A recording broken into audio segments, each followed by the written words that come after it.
My mum was my best friend, you know. It's such a big void and nobody's ever going to fill that. Well, firstly, I'm really sorry to hear of your loss. I feel like I'm almost not honouring that relationship because I'm not distraught all the time. There's no right way of doing grief. The right way to do grief is how you're doing it for you. I was doing so well, I don't want it to set me back. The least painful way through grief is right through the heart of it. That's how your heart heals in the best way that it can.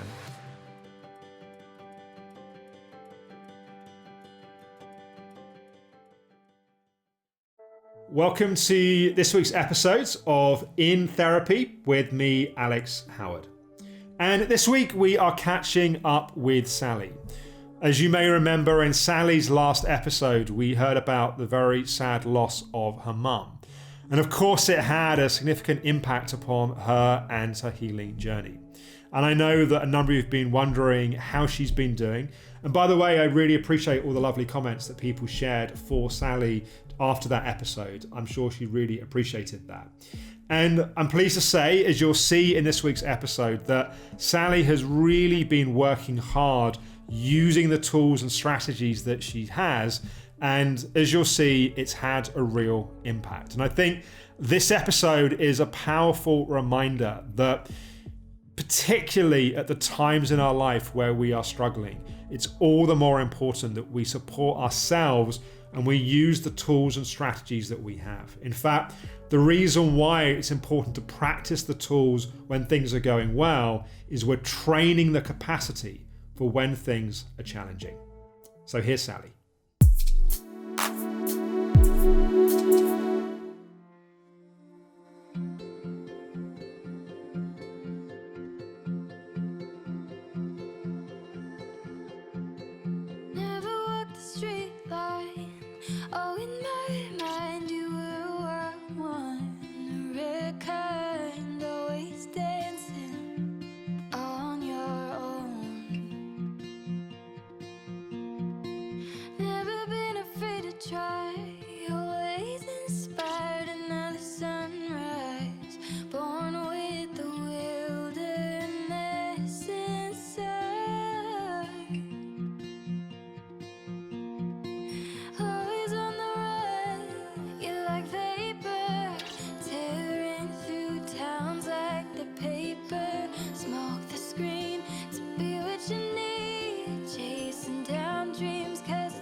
Hello. Hi. It's been a while. A long time, yeah. So last time we spoke was soon after your mum had passed. Yeah. So I was just really, just as a start, just wondering how you've been doing. Not too bad, considering, I think. I had a week off compassionate leave and then I had the 2 weeks, and I think it was during that 2 weeks. I think we spoke halfway through that 2 weeks, yeah. I think, yeah. And then mentally I was in a much better place. I thought, yeah, I'm probably ready to go back after the 2 weeks has ended. But physically, like, I had a massive crash of symptoms. It was like all my symptoms came back as bad as they'd ever been before. Wow. And that was before you went back or soon after going back? Before I went back. So I think it was like the day before. Into the second week, my system started going haywire again. And I did a lot of, like, my achiever almost kicked in to do all the meditation, all the EFT, breath work and all, everything I could do. So I did make inroads on it, but I wasn't quite right. So even though I wasn't going to get paid for the last 2 weeks I didn't get paid, and I'm very poor now. I rang the doctors and said, I'm not ready to go back, can I have another week? So I did that, and then I sort of chilled out a little bit with, my achiever calmed down a little bit, and I just relaxed a little bit more and carried on doing the meditation and EFT routinely, but not obsessively. I turned it around. I'm amazed that I was really anxious when I went back to work, and I had like my back to work meeting, and my boss said, "How are you feeling?" I was like, "I'm pretty anxious actually," and she was like, "What are you anxious about?" And because it was, still COVID lockdown sort of situation, I was like, it's not that. I'm just really worried that my body's going to react badly to me being back at work. Partly, I guess, because of what had happened previously when you'd gone sort of full time and you'd sort of pushed through, and it had obviously been a push. Yeah. So I said, but I know that if I'm getting anxious, that's going to set me off. So it's a bit of a vicious circle. So I was just doing really subtle, like finger tapping and breathing, and I'd have my break in my car again and do some EFT or meditation in my car just to get a break away from the practice. And I was okay. Wow. Yeah, Well done. yeah. I was shocked. Yeah. How much of the sort of escalation of symptoms the few days before you went back, how much of that was you think you'd done too much physically, and how much of that was an anticipatory anxiety about the sort of going back into that environment? I think it was, I don't know, I think it was more a grief reaction. Okay. When I spoke to the nurse at the doctor's, she said, well, grief has got a very physical manifestation in people without a condition like I've got. So she said, I'm not surprised you're not ready to go back. So I was quite proud of myself for not pushing and going, now I'm going back. I feel mentally okay. So, I'm pleased that I was able to turn it around. Yeah, and well done for taking care of yourself in the process as well, because it would have been very easy to go, no, I got to do it. I said I was going to do it. And it sounds like you were able to not just sort of use the tools, but also actually manage your activity in a way that you needed to. Yeah, definitely. Yeah, I was shocked. I was actually really shocked. I was thinking, I'm going to be off for ages. This is really bad. Right. But I just used all the tools that you guys have taught me, and sorted myself out. Yeah, I think you've just been through so much in the last few months. Yeah. You know, and it's sort of, it's easy to sort of intellectualize it and sort of go, well, you know, everyone goes through these things at some point, and you know, but at the end of the day, you'd worked so hard to get where you were, and then the whole world sort of goes through this massive sort of process, and then there's the pressure at work, and then there's the, you know, losing your mum, and I think the circumstances of not being able to say goodbye in person and those things is also a big load, and then sort of getting back, like, it's just a lot for your system to have been through. And I think the fact that you've been through that and sort of where you are at this point is you're getting close to being back to where you were before. That's in of itself, you know, you could be in a full-blown relapse at this point. Yeah. And the fact that that's not happening, I think in of itself, I think is a sign of the underlying resilience that's there, even though it of course it feels a bit tumultuous and bumpy at the moment. Yeah. Other things have gone on as well recently, and I'm just like, will the world just stop being shit? My husband's up for redundancy, so find out tomorrow. It's looking hopeful that he's not going to, but it's still like... Still the uncertainty. Yeah, and that's like the third time he would have been made redundant. Wow. So I'm like, ugh. And then my stepdad's fallen in love with this woman he's met on the internet, and I'm not supposed to know, so I can't say anything. And you know, the whole anger issue, my brother told me, because obviously my brother lives with my stepdad. And how old's your brother? He's 40. Okay. He's autistic, so he's lived with them for a long time. Got it. And he told me, but before he told me, he said, now I'm going to tell you something, but don't get angry. And I was like, oh. That probably means I'm going to feel angry. Yeah. But I thought, that's obviously just the way that we always were. We'd like, right, don't get angry. But from living with my dad, you know. Really interesting. Yeah. And I thought, oh, that's weird. But obviously I was raging. Yeah. I mean, just, people deal with grief in very different ways. Yeah. But I understand why that's very painful. Yeah. And it's like, he started talking to her like a week and a half after my mum died. He's just lost his mind. Well, he clearly can't bear being on his own. No, he can't. He just can't face the reality of being alone. So it's a rebound. Yeah, completely. But we think he's a bit of a scam. So. In what way? So, if I showed you a picture of her, my stepdad's 70 and she's 54, with massive boobs, like blonde hair flowing, selfies all the time on her Facebook, loads of men commenting, and. He's a bit stupid, my stepdad, because I can see all this because her profile, the way that it's set up on Facebook. And me and like one of my best friends have been like stalking her a little bit to see what's going on. But he comments things like, you're the most beautiful woman in the world to me, my good, beautiful girlfriend, I love you, blah, blah, blah. And she doesn't say anything back. So he's infatuated with her? Oh, yeah. He's completely lost his mind. And Are they actually in a relationship, or? well, it seems so. And she's posing with flowers that he sends her and things like that. And he's, you know, he's a grieving widower. He's going to get some life insurance money coming through. He's probably said, you know, you don't need to worry about money. You know, well, apparently he wants to move this woman in before the end of the year, get married next February. Wow. It's just, yeah. So we're really worried, and we might go over there and do an intervention. So yeah, that's been a bit stressful. Yeah, that's a difficult one. Yeah. Right, you know, it's trying to respect someone's choices and boundaries, whilst also when you can see something that's clearly not right. Yeah. And wanting to protect someone from themselves as much as from someone else, in a sense. Yeah, and he's been saying apparently that he wants to change the will, that she gets things, and something's not come right. from her, not from yeah, him, completely. It's not right. So yeah, we're maybe going over there to stage an intervention.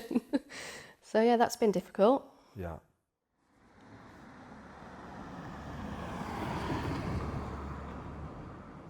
I think you are doing remarkably well, given everything that's been going on.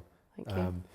And I think, you know, your body just needs a bit more time to adapt, I think is what's happening. It's just, you know, it's using the tool, as you are, using the tools the best you can just to support yourself along that way. Yeah. Last time I set you some homework. Did you? I can't remember. Such a long time ago. A letter to your mum. Oh yeah. I did a couple of letters, but not like the big letter. I did a couple of just what's happened in my day stuff, so I haven't done that yet. Okay. How have you been doing? I mean, obviously, the anger element around other things that have been going on around it is of course part of it. But yeah, how have you been doing, do you think, in terms of processing your grief?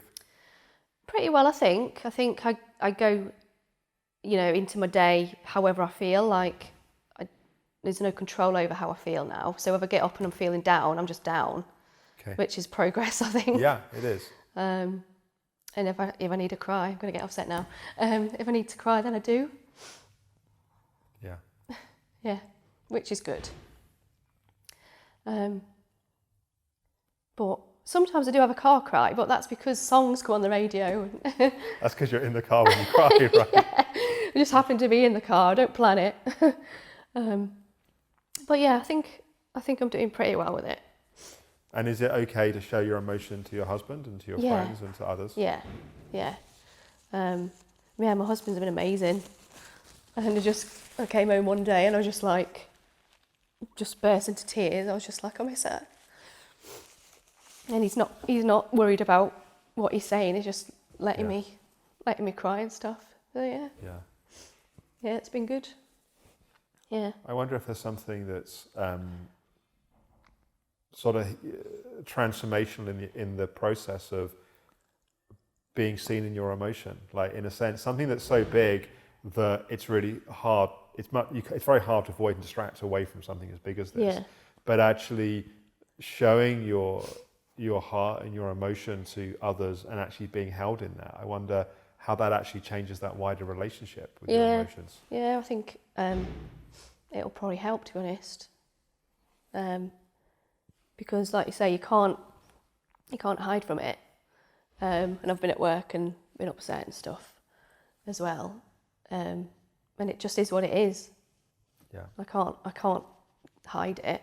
I think the distractions at work, I'm not like crying all the time because it's so busy. I'm just busy doing stuff.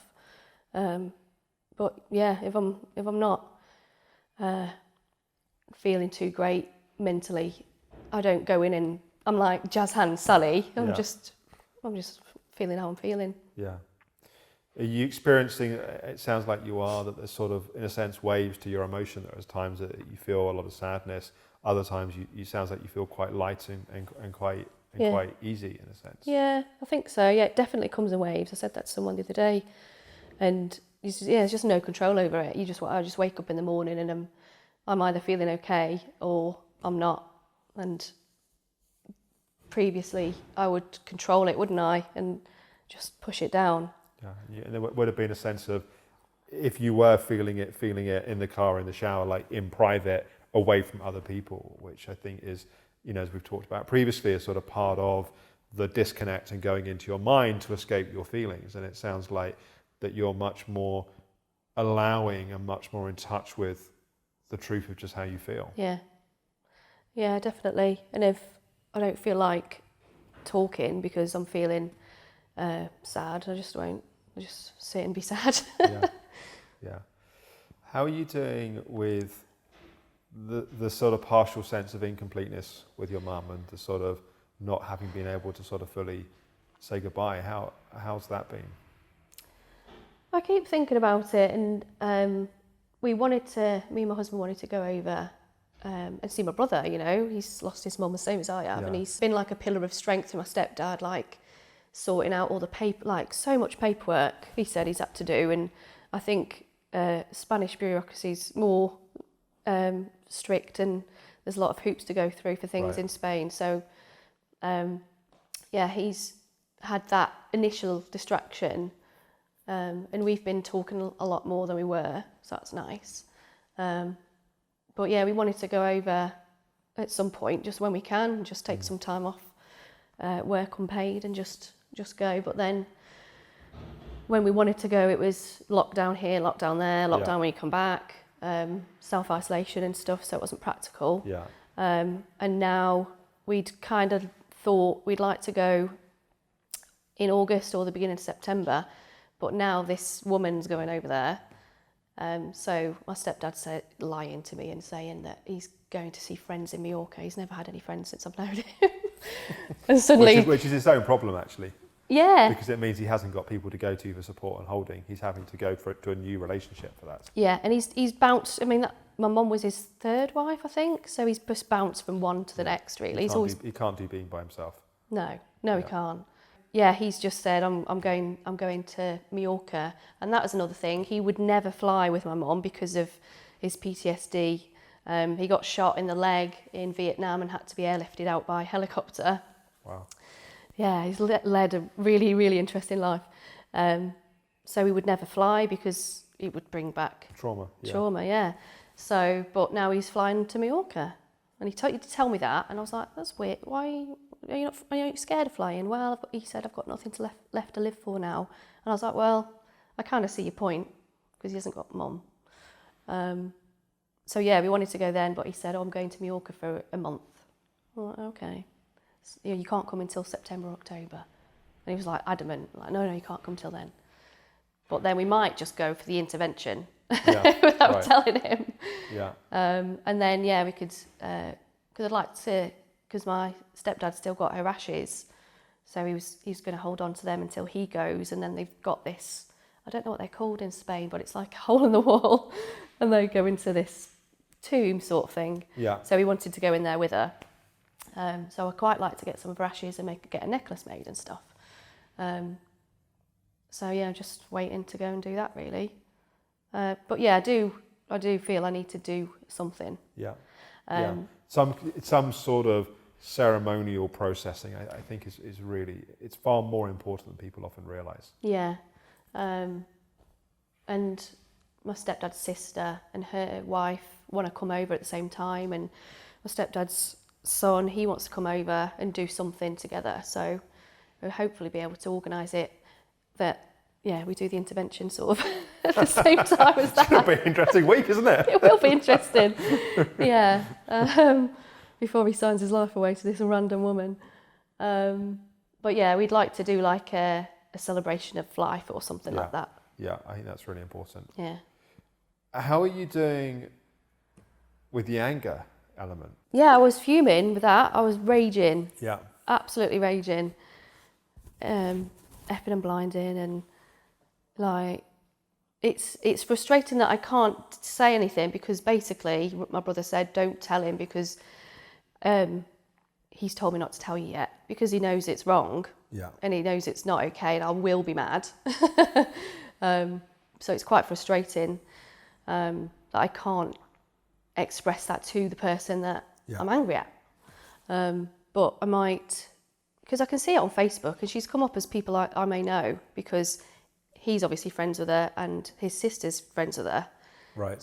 Because she's not okay with it. So I'm the only one that officially doesn't know. Everybody else knows because they know I'll go mad. Is that because he fears that you're the person that's actually going to do something about it? Maybe. Because he knows I'm quite strong-willed. Like, Yeah. I get that from my mum. Yeah. And I will tell him. Yeah.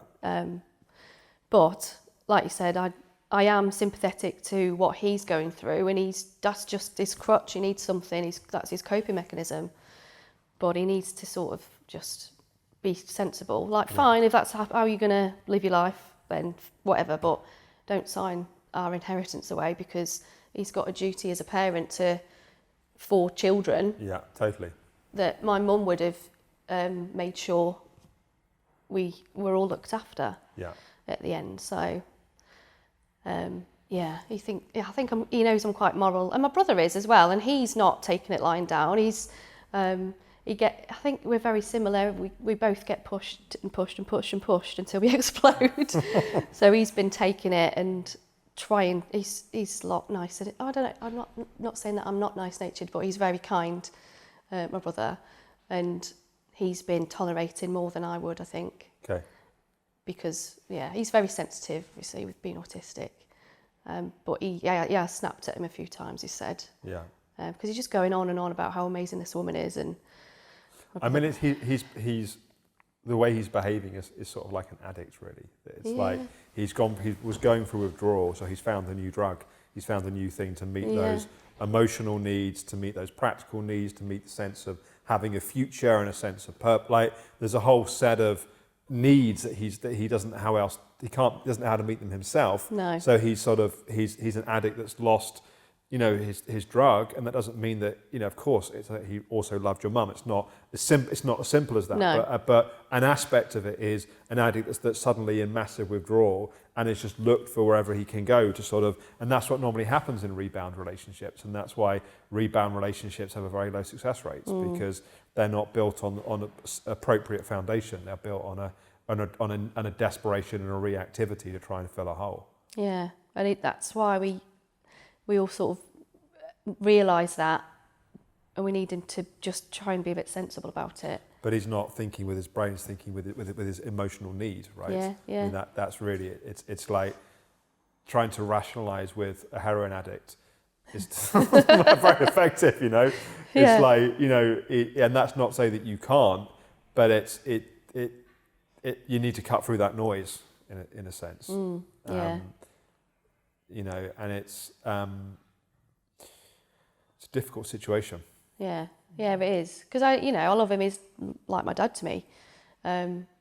So I don't want him to be miserable. And he's been saying things like, I haven't got anything left to live for. And my mum used to mother him like he's just like a child, 70-year-old child, and he does need someone to supervise him. Right. Because he's like a very grown-up, like large child. So he's been saying things like that to me, like on Messenger and stuff, and I'm like, I'm not stupid. I'd guessed before my brother told me anyway that he's found some other woman, because he kept saying, your mum will always be the love of my life, but I do need someone to supervise me like mum did. Maybe I'll find somebody else one day. So he's trying to prepare you. Yeah. And testing the ground. Yeah. Yeah. Yeah. I said, well, yes, of course, you'll find someone, but just let yourself process the grief. Don't do anything silly. Trying to. You're trying to prepare him. For what's coming. Yeah. I do feel for him, because he was devastated, and then I'm sure. And people deal with grief in different ways, and in a sense, it's trying to protect him from himself, of dealing with it in a way that actually causes him even more suffering, which is ultimately the risk. Yeah. I'm sure I'll sort it out somehow. Yeah. I mean, it sounds like, I think in terms of the grief, I think, again, you're doing really well, because I think what you're doing is there is nothing to be done apart from let it be felt. And it sounds like that is happening. And, part of what makes grief so intense is that there are so many facets and elements, right? There's the broken heart longing, there's the anger, there's the frustration, there's a sense of injustice, or unjustness, there's a sense of kind of just missing of that person, there's the sort of loss of routine, and like there's so many elements to it that's why it can be, that's why it's like these waves. At 1 minute you think, oh, I feel easier, and then the next thing sort of pops up, and it really is about how do you relate to yourself emotionally, and if those emotions are coming up and they're allowed and they're seen and they're held and they're honoured and they're respected, it's like you're supporting that process, and your body, your emotional body knows how to heal, but it needs to be allowed to go through that process for that healing to happen. And that process is physically intense as well. And I think it goes back to the sort of exhaustion that you were feeling at that point before going back to work. And the nurse you were saying that was saying that, grief is also physical. It is, because your heart is working hard and it's processing, and your body's holding on to, and really, that process is an intense process. And I think just surrendering to that and allowing that and being gentle with yourself and loving with yourself is the sort of maturation of the work that you've been doing. I mean, I think it's fascinating timing that you did some work on your relationship to yourself emotionally.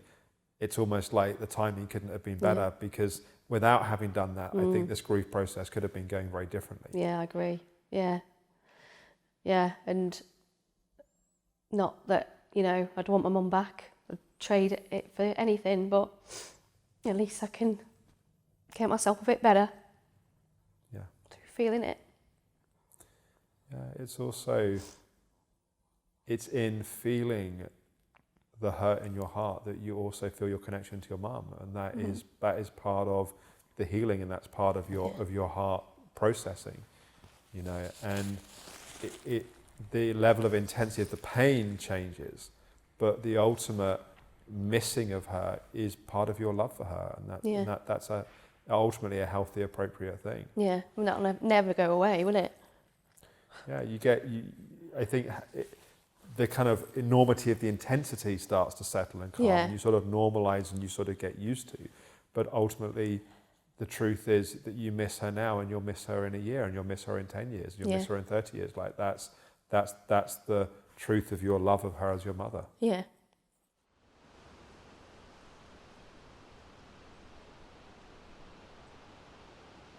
Where are the challenges at the moment? Like, told you that. So people I've rephrased my question slightly differently. Where are the challenges that in the time that we've got you'd like some help with? I think I was thinking that I wasn't making much progress. Obviously, I'm doing really well from where I was a few weeks ago, but I think talking about getting into more of a routine, that will help, and that because I'm nearly back where I was before my mum died, and I didn't know where the next stage would be, because I was doing so well, and then all this happened. Yeah. But I think talking today has helped, because I know that I do need more of that routine for my body to just settle. Yeah. And I haven't got a holiday for a long time now, so that's fine. I mean, I would say that the stages that you're coming towards, like in a sense, where I sort of think you're moving towards are, I mean, firstly, it's just normalizing to the sort of new work rhythm, which I think is happening and just needs sort of a bit more sort of time towards that. Yeah. I think it was great sort of in the early part of lockdown, and actually prior to that as well, you were starting to build up physical fitness. Like you were just able to have, there was enough capacity that was left at the end of each day or beginning of each day that you could use that to go for longer walks and start to sort of move your body in other ways. Yeah. So I think as you can't push that process, but as you're able to start the transition back to that, I think is great. The other thing is, and hopefully it will time well in terms of lockdown continuing to sort of lift, is having a life that isn't just work and recovery. you know, because like, at the moment, it's your body is fully entitled to be a bit fat up and a bit pissed off, because it's like work and then rest so you're well enough to go back to work, you know, and that's okay for like a period of time, but that's not ultimately quality of life. No. You know, you either have work that you love so much that it sort of is your passion, you wake up and you can't wait to do it, in which case working in, you know, more intensely sort of becomes more understandable, but even then it needs to be balanced and sustained to other things in life. But when work is something that you enjoy and is satisfying, but it's not meeting all needs, it's really important that you have the other areas of your life. Like if we were to, you know, sort of have your life as sort of a wheel, and then each section be a sort of, very good. each section be I'm trying to think, like a slice of that wheel. Yeah. You know, your health is sort of really improving, your kind of work life is going well, although it's sort of challenging, your relationship is going well, you know, but we want to grow some of those other areas. Otherwise that wheel is a bit bumpy, because like some areas are high and some are sort of, so it's just being able to pay more attention to those other areas, which is going to be a natural product of having that much more energy and that much more capacity. Yeah. I think that's certainly the natural sort of stage that you're coming to. And by the way, it's a really nice stage, I think, to get to as well, because it's all been a bit hard, you know, like just like discipline and work and, you know, to just start to enjoy life, like to do things for the fun of doing them as opposed to doing them because you have to do them. And don't underestimate the impact that in of itself actually has on your body and nervous system as well, because at the moment, like your system's just having to work hard. And then when you're doing something just for the pleasure of doing it, your whole system can sort of relax and melt into the sort of pleasure of just enjoying life. And that has a big impact on helping things calm and settle. Yeah. Yeah, it's annoying that everything's happened, because I was at that stage a couple of months ago, wasn't I? And I was looking forward to that, but yeah, I'll get there again. You're doing. I have very little offered you today, because you're doing all the right things, and in many ways, in a sense, what my sense is that keep doing what you're doing, and you're showing a sort of depth of sort of insight and skill of how you're applying things as well. Like you're catching yourself trying to do it too intensely, and then finding a sort of measured way, and then it's sort of coming, you know, it's having a significantly positive impact. What questions do you have? I don't think I've got any questions. I think we've covered it all that I wanted to talk about. Yeah. Good. Thanks. Well done. Thank you. Well done for putting it into practice and doing the work. You know, it's surprising how many people know what to do and don't do what they know to do, in a sense. And you know, I think you've really worked hard. So well done. Thank you. Yeah, it works. It works if you do the work. It works if you do it, yeah. Yeah, thank you. Good, you're welcome. It's just really good to know that I'm on the right track, really. I've had lots of big bumps in the road, and I am honestly, genuinely shocked at how well I'm doing now, to be honest with you. And I've just found out that my husband's not been made redundant, so that's one less stress that I don't have to think about now. So perhaps we'll do a bit of celebrating at the weekend. So yeah, all in all, feeling quite positive. Hope you enjoyed this week's episode of In Therapy. As always, I'd love to hear your comments, your thoughts, your reflections underneath the video. Please do also like the video, and if you haven't already, please do subscribe to my YouTube channel and click the notification bell. It means you'll get reminders as new episodes are released. It also tells YouTube that this is content worth sharing. So next week, we're going to be catching up with Lauren. And Lauren has some exciting plans that we're going to be talking about. We're going to be exploring some of the themes that have been coming up as a result of going through IVF, which can be a particularly challenging process. So I look forward to talking with you next week. We're catching up with Lauren. Thanks for watching. How have you been doing? I am making some big life changes, which are a bit painful at the beginning, but I know will pay off later on. What are those life changes? I'm going to go overseas for the winter. Wow. I think it sounds really good. You need to go gently in the transition. I know that I'm not mentally well enough for the IVF not to work. I feel like if I don't have a baby, my life comes to an end. And I need to get past that. You've been so attached to and driven by all of those things for so long that actually I think you do need a period of time to find the joy and the pleasure in the connection in who you are, which isn't doing and attached to all of those things.